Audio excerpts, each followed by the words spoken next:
Kereta baru ni guys.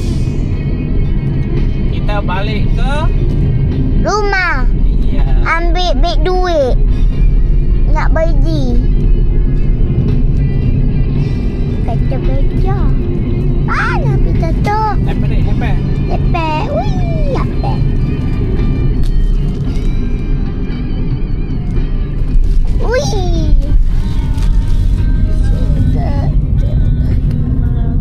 Ini macam ni. Macam ni ya. Ingat. Signal dulu. Kanan pula.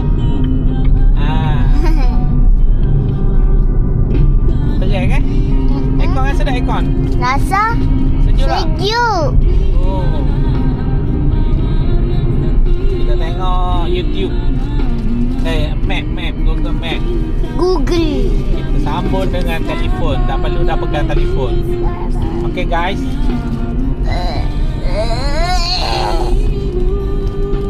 Lembutlah kapek dia weh. Ya.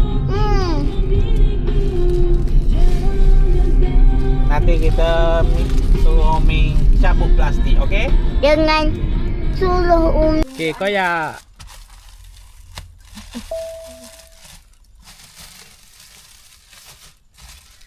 Jangan sana koyak belakang. Malu lah. Malu apa ni? Buka plastik. Umi merasmikan dengan ini. Malu.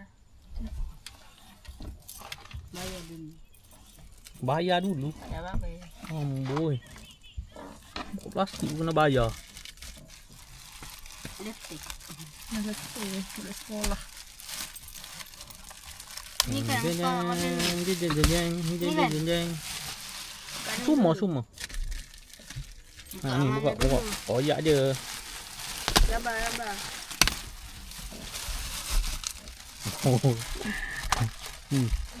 Bangun kereta baru tak?